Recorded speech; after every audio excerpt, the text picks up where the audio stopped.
Hello students, आज हम चर्चा करेंगे कबीर के बारे में, उनकी साखियों और शब्द की व्याख्या के बारे में।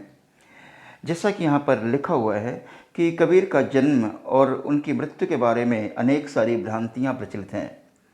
कहा जाता है कि सन 1398 में काशी में इनका जन्म हुआ था। 1518 के आसपास मगहर में इनका देहांत हुआ था। काशी में लहरतारा नामक तालाब के किनारे इन्हें नीरू और नीमा नामक जुलाहे दंपति ने पड़ा हुआ पाया और उन्होंने इनका पालन पोषण किया। फिर इनके गुरु रामानंद ने से इनको दीक्षा प्राप्त हुई। तो कबीर आगे जा कर के निर्गुण संत परंपरा के क्षेत्र में काफ़ी चर्चित संत कवियों में एक हुए।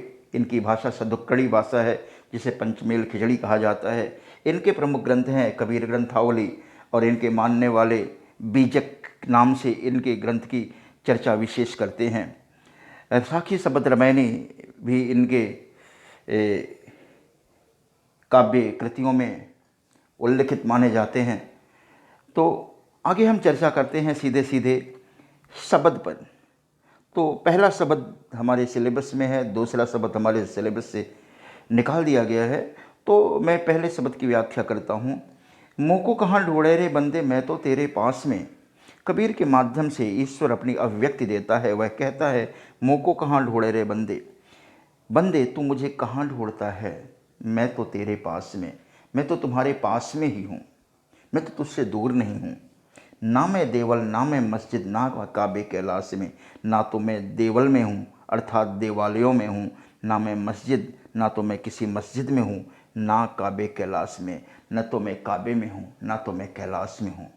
ना तो कोनो क्रियाकर्म में, न तो मैं किसी क्रियाकर्म में हूँ, किसी पूजा पद्धति में हूँ, किन्हीं योगासनों में हूँ, किन्हीं तपश्चर्या में हूँ, न तो किन्हीं साधनाओं में हूँ। क्रियाकर्म से इन सभी का मतलब होगा। नहीं योग वैराग्य में, न तो मैं योग उपासना में हूँ, न तो मैं संन्यास की भावदशा में हूँ, न तो मैं वैराग्य में हूँ।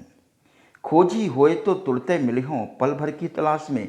यदि मेरा वास्तव में मुझे खोजने वाला मेरा कोई भक्त हो, या जिसकी प्यास पूरी तरह से परिपक्व हो, जिसकी प्यास संपूर्ण हो, मैं उसे एक पल में प्राप्त हो जाता हूँ, पल भर की तलाश में। कहे कबीर सुनो भाई साधो, सब श्वासों की श्वास में। कबीरदास कहते हैं कि हे सज्जनों, हे साधुजनों, सुनो, वह ईश्वर हर श्वासों की श्वास में समाया हुआ है। वह ईश्वर हर एक आत्मा की परम आत्मा, हर एक आत्मा में परमात्मा बन करके विराजमान है। वह हर एक धड़कनों में धड़कता रहता है। वह हर एक श्वासों में समाया हुआ है। कहे कबीर सुनो भाई साधो, सब श्वासों की श्वास में। सब श्वासों की श्वास में, इसमें अनुप्रास अलंकार है। यह शब्द छंद है। खोजी होए तो तुरते मिली हों पल भर की तलाश में। नाम है देवल, नाम है देवल का मतलब होता है देवालय, मस्जिद का मतलब मस्जिद। काबा और कैलाश ये अलग अलग तीर्थ हैं हिंदुओं के। कैलाश हिंदुओं का तीर्थ है और काबा मुसलमानों का तीर्थ है। अगली व्याख्या है साखियाँ, कबीर की साखियाँ।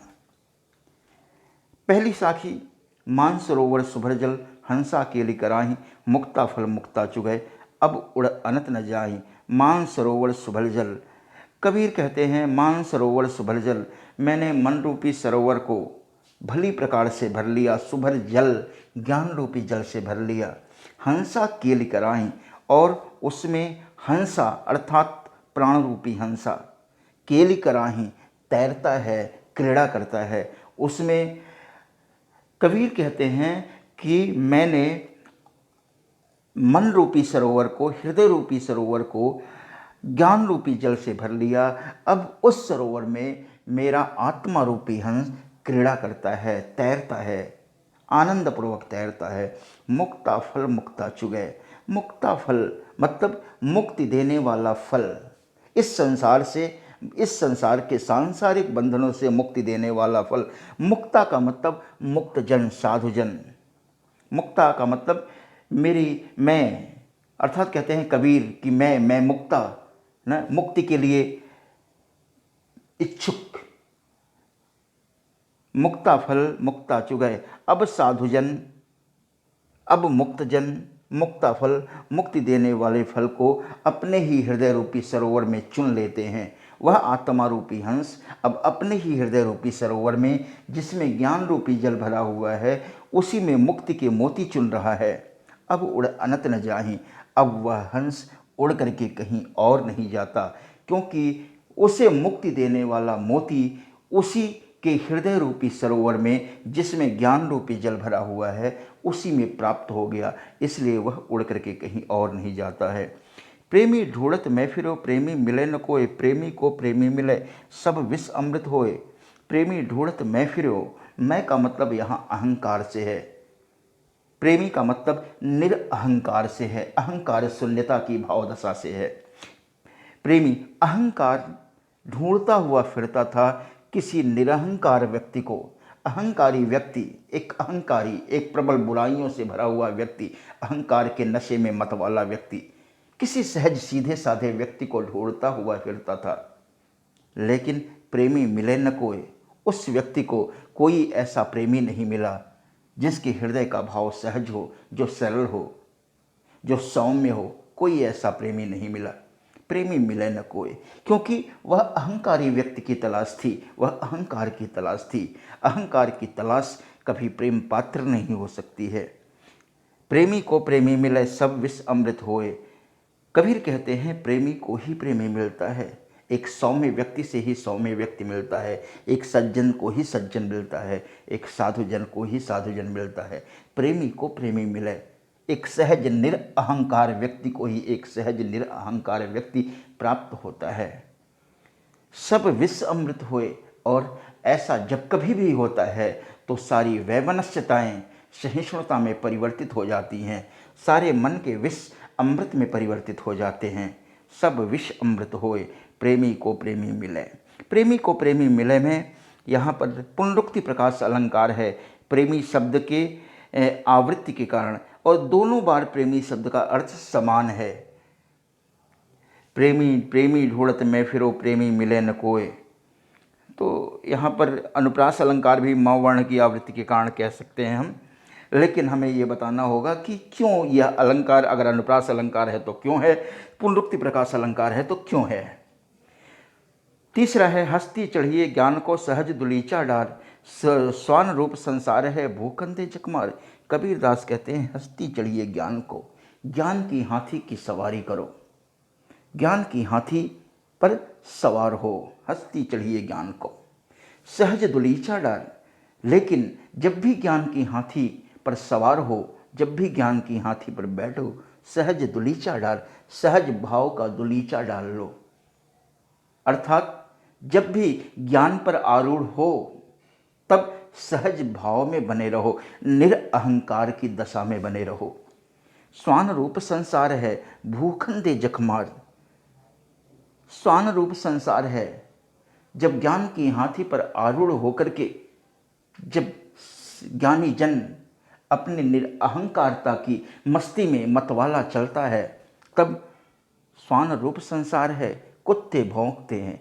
जब हाथी चलता है तो कुत्ते भौंकते हैं, लेकिन हाथी कुत्तों की परवाह नहीं करता है। भूखन दे झकमार, झकमार मतलब, झक मारने का मतलब वह अपना समय बर्बाद करता है। संसार के लोग जो कुत्ते की सी प्रवृत्ति वाले हैं, जो श्वान की सी प्रवृत्ति वाले हैं, उनका स्वभाव ही भौंकना है। इस तरह से वो अपना समय बर्बाद करते हैं। और ज्ञान की हाथी पर आरूढ़ व्यक्ति को, जो अपनी ही निरअहंकारता की मस्ती में ज्ञान की मतवालेपन में चल रहा है, उसे इन संसार के लोगों की, जिनकी प्रवृत्ति हर प्रकार से भौंकने की है, उनकी परवाह नहीं करनी चाहिए। पखा पखी के कारणे सब जग रहा भुलान, निरपक होई के हरिभजे सोई संत सुजान। पखा पखी के कारणे, पक्ष विपक्ष के कारण, अर्थात सांप्रदायिक मतभेदों के कारण, अर्थात मजहबी मतभेदों के कारण, अर्थात धार्मिक अंतर विरोधों के कारण सब जग रहा बुलान, सारा जग खोया हुआ है। सारा जग इन्हीं धार्मिक सांप्रदायिक उलझनों में खोया हुआ है, इन्हीं मतभेदों में खोया हुआ है।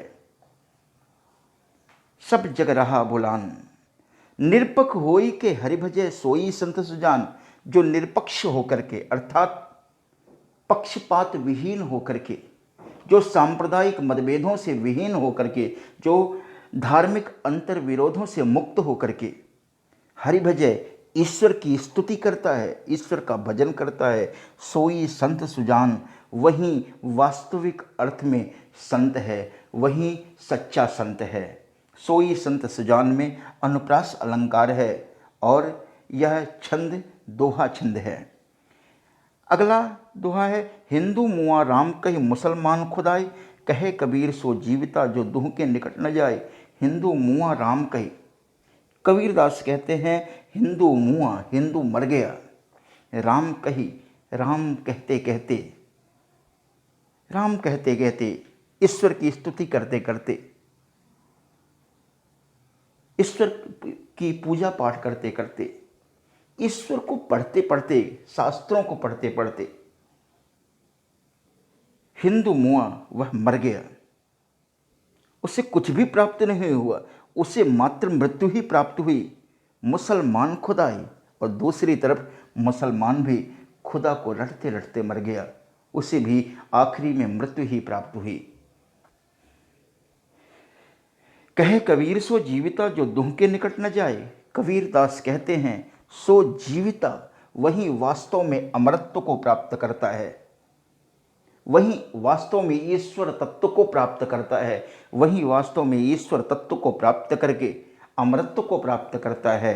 कहे कबीर सो जीविता जो जो दुह के निकट न जाए, जो दो के निकट नहीं जाता है, जो एक के निकट जाता है, जो धार्मिक मतभेदों में नहीं जाता है, जो राम और रहमान की उलझनों में नहीं पड़ता है, जो यह जानता है कि ईश्वर एक है, वह वास्तविक अर्थों में उस ईश्वर तत्व को प्राप्त करता है और वास्तविक अर्थों में वही जीवित है।